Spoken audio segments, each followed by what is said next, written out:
Regardless of the media that we consume, it's generally understood that the ambition of any creator is to produce something that exists as a constant temptation to the consumer.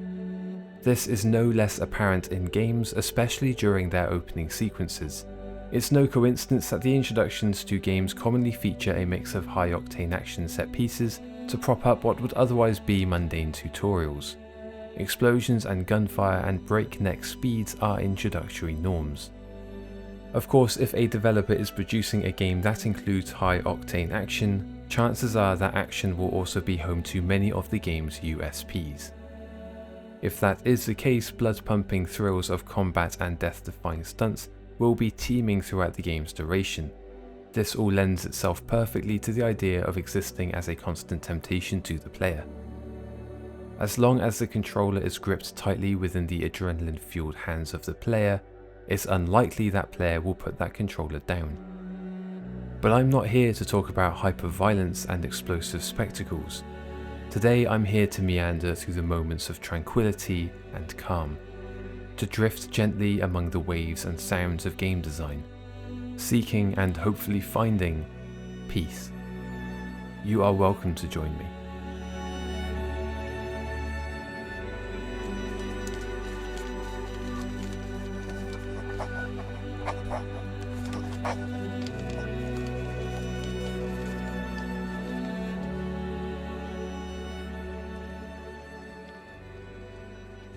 I am sure I'm not the first to admit that indulging in ASMR can be a little strange. I've always found a certain level of serenity when hearing the rustling of paper, and odd as it may appear to be, it seems modern society considers this to be somewhat normal behaviour. Meanwhile, I look at this characteristic as nothing short of peculiar. Over the years I've grown to understand that my quote-unquote triggers span far beyond just paper, and I've come to learn that many of them just so happen to reside within video games.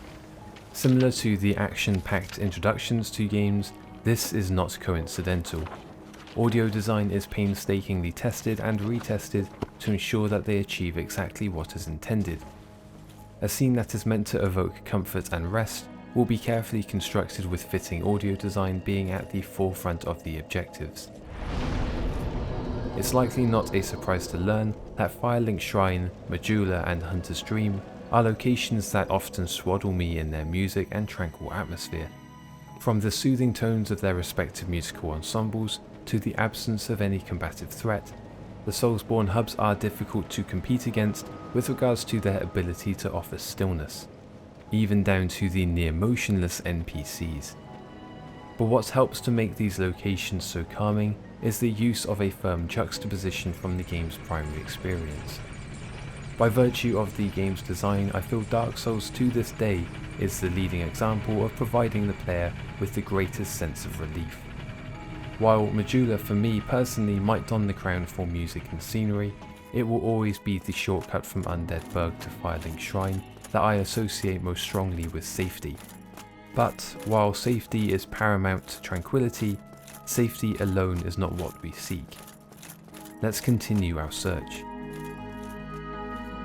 The mere premise of Ghost of Tsushima doesn't lend itself well to the idea of peace and serenity. If you've not yet played the game, you may wonder how I plan on spinning a Mongol invasion as a method of finding relaxation. It just so happens in the case of Ghost of Tsushima, once we have advanced beyond the expected action-heavy introduction, we are placed within a world that offers harmony in abundance.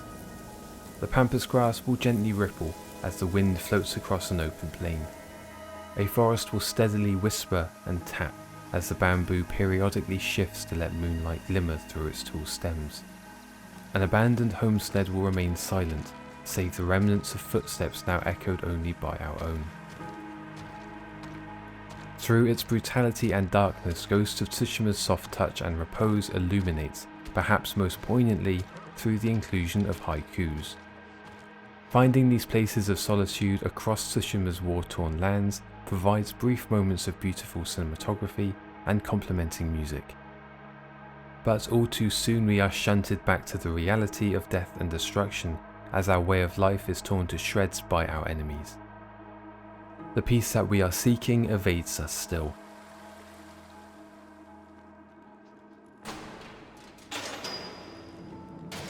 The works of Fumito Ueda are few and far between. However, despite only directing 3 games over the last 22 years, Ueda's influence on the industry is profound. The near-abandoned world of minimalism that Ueda has envisioned is counteracted beautifully by it bursting with atmosphere by way of its sounds and visuals, regardless of the platform it's being experienced on. With Shadow of the Colossus in particular, few games have been able to accurately capture scale of this magnitude. I can't help but feel moved by each outstretched landscape, and there's always the temptation to simply observe the enormous beings as they inhabit their domains, a temptation to abandon our quest of felling each and every monument.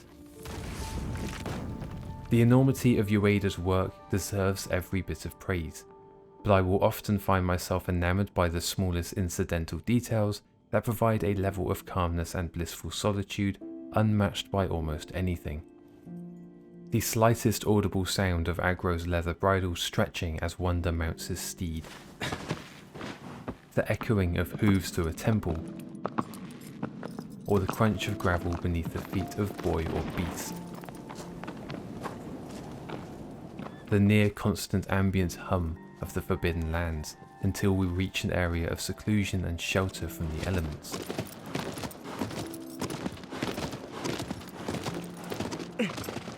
If it wasn't for the ambition of destroying the lives of over a dozen monolithic creatures, surely peace would be within reach.